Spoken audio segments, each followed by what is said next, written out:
Hello, this is Chris with Phoenix Gaming.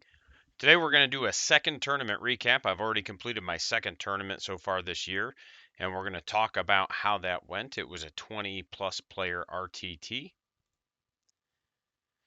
Couple quick announcements. Hey, you guys have been amazing at subscribing and hitting that subscribe button, so I just want to thank all of you.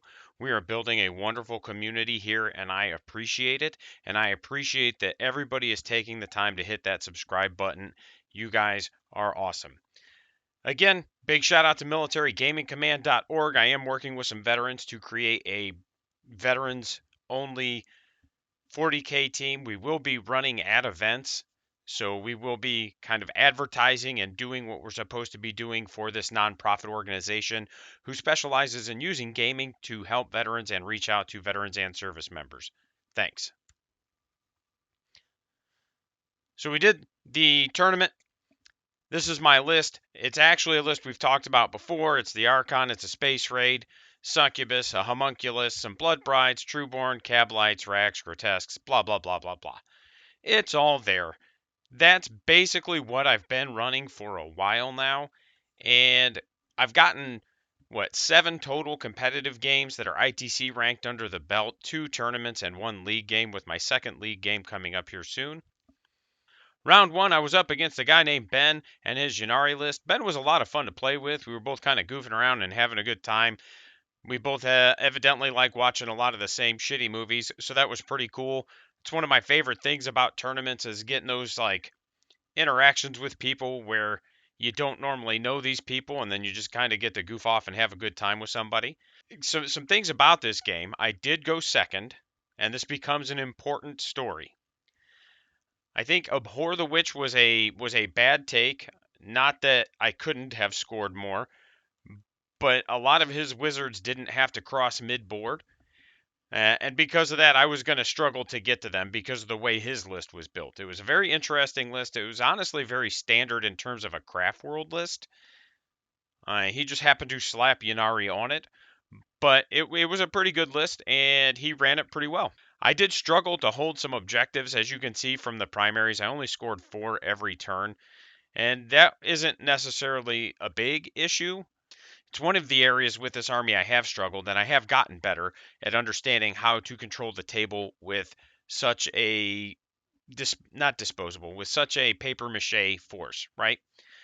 Ben did win the game, and he actually won overall. He was the winner of the tournament, and I was the only player he played that kept him under 90 points. I feel like I probably played him about as good as I could with what I had. Like I said, I did go second, and that becomes an important part of this discussion as we move forward. Some key moments. He did CP reroll a save on his Troop Master, and it ended up keeping his Troop Master alive with 1 wound. And I mean, it's a dice game. Dice be dice. I would have done the same thing, right, in his position because it was a big swing. That Troop Master not dying ended up being a total of 14-point swing between him gaining bonus primaries, me losing primaries, and also him not mostly in the primary scores. Because in the mission, you lose 1 if you don't control the 1 in your objective, and that's where he was. But you also gain 4 if you control the 1 in your opponent's objective. And that happened for 2 turns because he didn't die when he arguably should have. That ended up being a big swing, as well as a couple other things like a Herd the Prey point here and there from it. So it was interesting.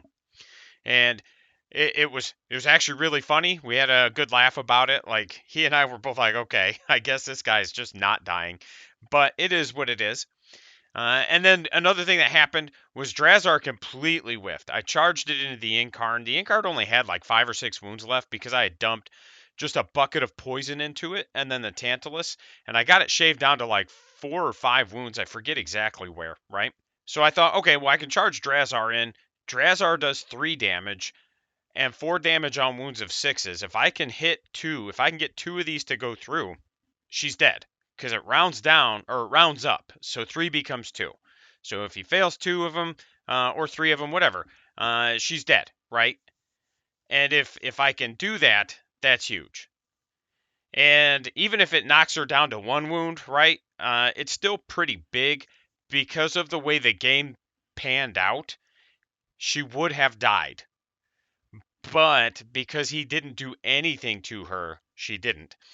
And what I mean by didn't do anything to her, I hit him with all my hit rolls, and then I failed to wound with all of them on fours. And it happens, and it was funny. Again, we had a good laugh about it. But that again ended up being a 6 point swing because that was an abhor the witch, and that was a take them alive, right? That ended up not getting scored. Maybe she didn't die. I don't remember now. No, she didn't die, but I did do damage to her in Overwatch, and maybe he doesn't Overwatch with her. Like it just changes the whole course of the game if she goes down to one wound or dies. But again, big swing right there.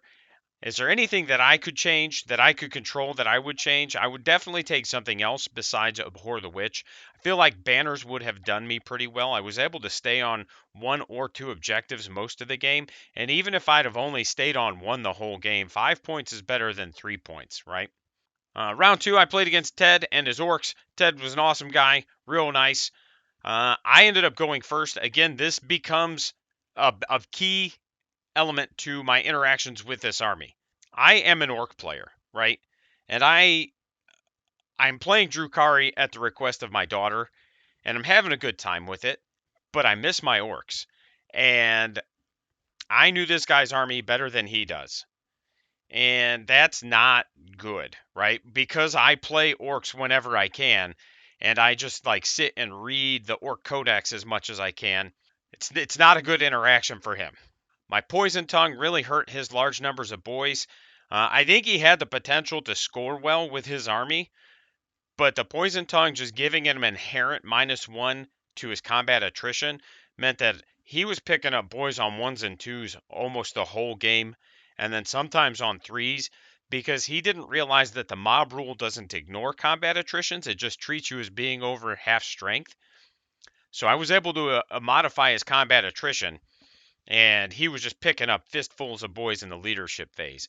It's one of those where I went first. I knew his army really well. Nice guy. We had a fun game.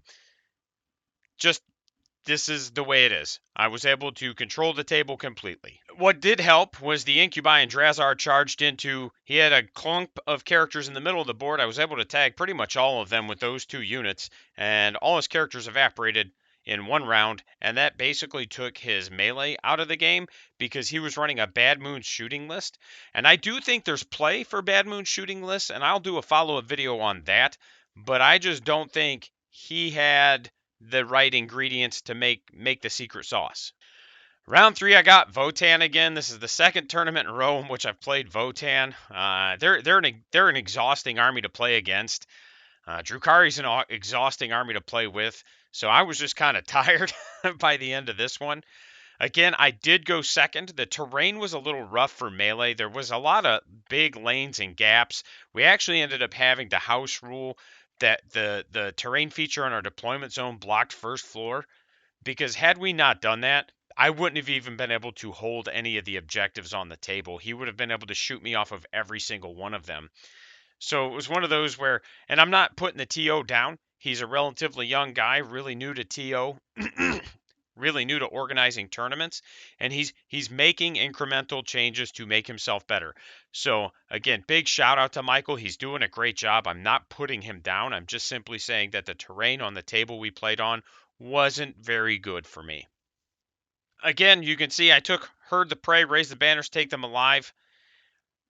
Herd the Prey, this is the first time I've scored. And when I say first time, I mean first time. Not just in comp games. This is the first time I've taken Herd the Prey, scored 8 points, and lost. It was a brutal game. We both lost almost all of our models. He took Assassinate. I was able to keep him at bay there. He took Ancestors Are Watching, and because it was such a brutal game, like, he was able to just keep him churning. I did have a few units on the table with Judgment tokens. He took Lay Claim. That's a neat one. And arguably, I messed that up because I get to place his Lay Claim objective markers, and then he gets 5 points for each one he controls at the end of the game.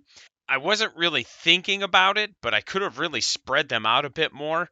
And arguably, that was the big thing. I put one all the way over in his side of the table and thought, okay, you can have 5 free points, but you're going to have to keep a unit over here away from me. And that did work, but the other two I just put too close together, and we ended up just fighting over the middle of the board, which is not what I need to do with this army. So that was my mistake. I shouldn't have done that, but here we are. I did take them alive. I got 7 points in it, and I did okay. I could have done a little bit better. There were some things that, like, I probably killed his Hecaton about 3 times over, but because of their ability to just be like, well, the damage on this one's 0, and now my character's going to heal it 4 wounds. And again, like, you just, that's the rules they have. You just have to figure out how to work around them. What I ended up doing was just jamming them after a couple turns of not really damaging it or watching it heal. I just started throwing Cabalites at it and just being like, fine, you can chew through Cabalites. I don't give a shit. As long as it's only shooting my Cabalites, and then I have free reign to kind of go and do what I need to with everything else. Key moments there.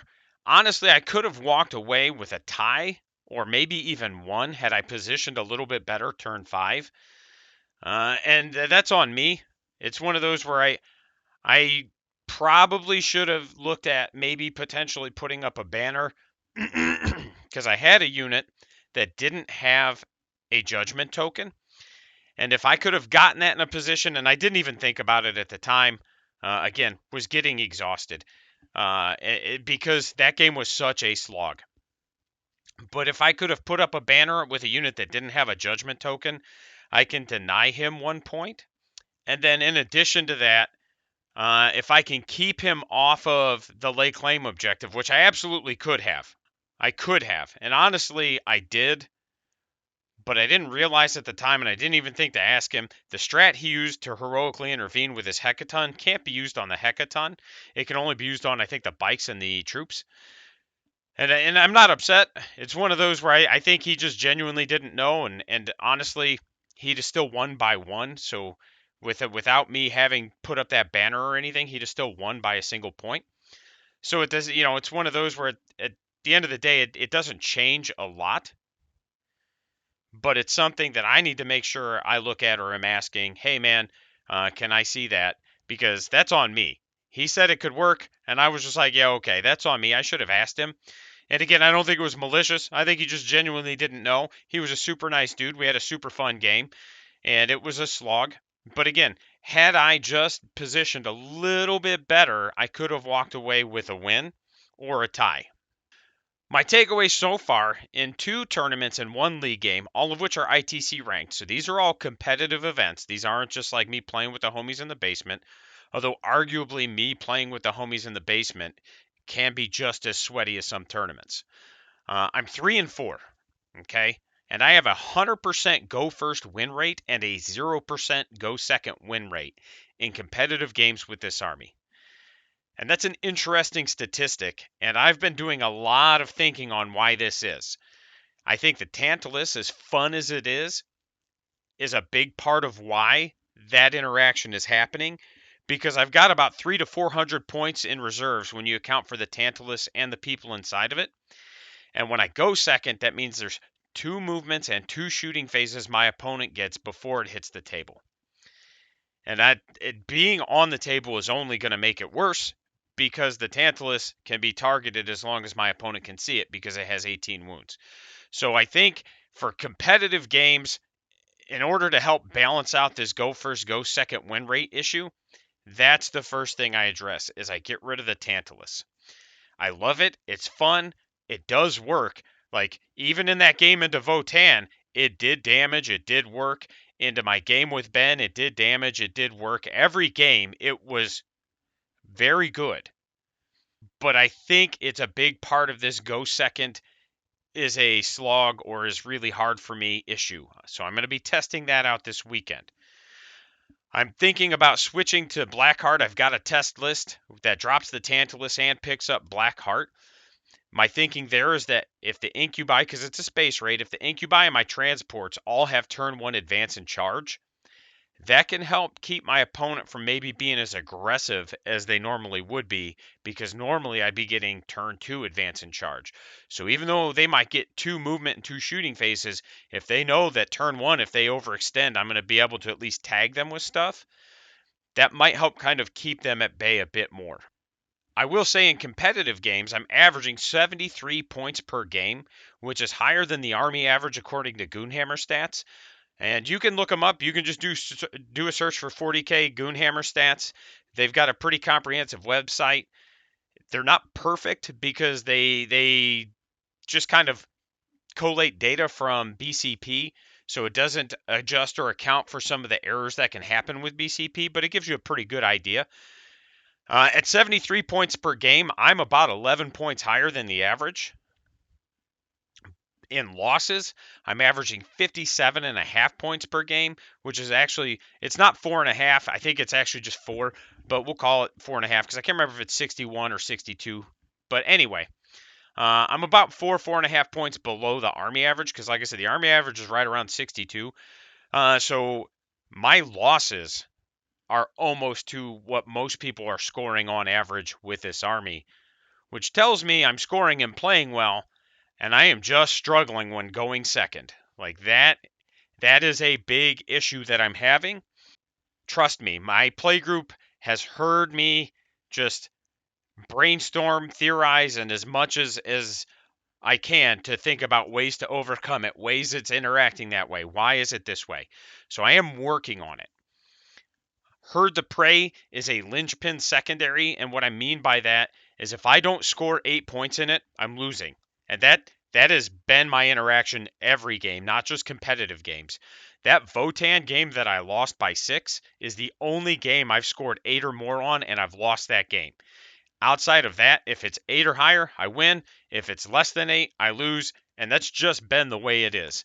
And I'll keep taking it because it lets me kind of gauge what I'm doing, how I'm doing, and where I need to be. Outside of the ITC ranked games, so outside of the tournaments and the league, I have about a 45% go second win rate and almost 70% go first win rate with this Army. So again, this is either an inherent issue with the Army or my list or my playstyle or some combination. So like I said, we're going to switch to Blackheart instead of Poison Tongue. I'm hoping that Advance and Charge will take some pressure off. Their strat is really good. And the Warlord trait to gain CP is solid. You know, the strat is 0 command points, but when you use a stratagem, I can just be like, that stratagem costs 1 more command point for the rest of the game. So it's going to be really good. And honestly, had I had that at this tournament, that would have drastically altered the course of this game, of all the games, right? Because into Ben, it was lightning fast reactions every turn. Well, now it's 2 command points, buddy. Like, this is where we're at. You know, into Votann, I don't remember what strat they use a lot, but he did have one that he was using quite a bit. So again, it does kind of, it's very good at helping you dictate the course of a game. I did add some mandrakes. I'm not a fan of them. I've struggled to use them effectively, but they do add some utility, and their once per game redeploy is handy, and they open the door for scoring, recovering battlefield data or behind enemy lines a little bit better. So I feel like that is having more secondary objective options is going to help me. I did bring 2 Ravagers because I feel like losing the Tantalus, it does leave a big gap in my shooting. So the Tantalus fires 12 shots. They're strength 8, neg 3, 2 damage, right? So it's not a high damage output, but it's a high volume. Whereas the Ravagers have a lower volume, but they have a much higher maximum damage output. Because each Dark Lance does a minimum of 4. And so I'm trading 12 2 damage shots for 6 D3 plus 3 damage shots. And I just feel like the Ravagers are going to feel better with the Blackheart reroll should help kind of mitigate the feel bads of each one only does 3 shots. I'm also considering running Strife for the Fight Twice strat on the Succubus. I have less witches, and overall just less witch cult in what I'm looking at running, so I don't know that the Cursed Blade is going to be as important. When I run a lot of witches, the Cursed Blade feels really good because they're all strength 5 and I can just wound all the Marines on 3s. But when I've only got 1 unit of witches and 1 succubus, I think having the Fight Twice strat is going to be more relevant than them being strength 5. that's where we're at. I'm going to be getting ready for some test games this weekend. I'll probably do a live reaction on Monday to discuss like how I feel about my tweaks. For now, just remember, hatchlings are $1.50, Firebirds $5, Phoenix $10, and Immortals $20. We're going to shout out those Immortals, Captain Too Tall, The Real Donnie G, and Lord Wellingstone. Remember, Immortals, you get a t-shirt, you get a sticker, and then early access to content like this. So that's just something to consider. Again, these guys have been awesome. Their support has allowed me to continue to run events. I'm running one next weekend. It's looking to shape up to be a 20-plus player event, and it's at a store not too far from my house. I'm super excited. Look forward to seeing everybody there. All the important links are on the page and in the description. militarygamecommand.org. That will be in the description as well. Thank you guys for watching.